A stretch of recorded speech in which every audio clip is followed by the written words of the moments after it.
ya kwenu botunaka mituna baya kozwa réponse yango eza awa bazela te réponse na radio na bango baya kozwa réponse awa ekoki.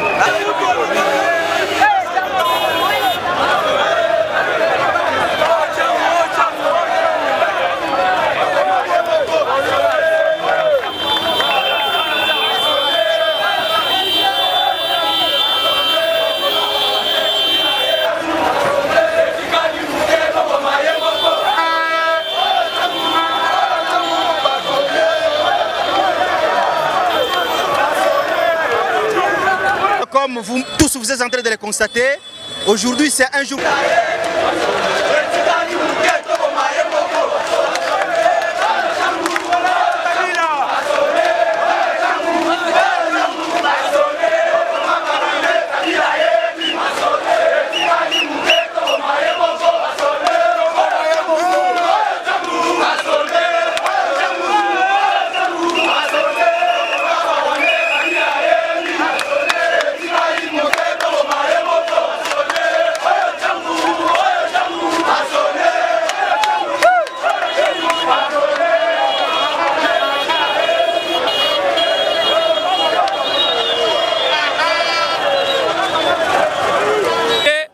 Provincial dans la commune de Ngaba pour le compte de l'UNC.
na libebi faut bazonga na ndako. Yamwana basengi pardon ba. Ah, Somo ko vite na iko. Yamwana azokabola te. Somo ko. Ndenge toyebi toyeko ya mama na mpate. Somo ko. Muni e. Senda lo ko solo. Ozibilili. Parce que le but on a na 17 ans. Le but on a na yo. Muluba Mwindu. Muluba Mwindu. Confirmé na Melimbondo. Muluba Mwindu. Omoni population. Omoni population. Omoni population. Omoni père Felix. Omoni. Radio 10h30. Chocolata. La politique.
Oui, binomoro bozomona.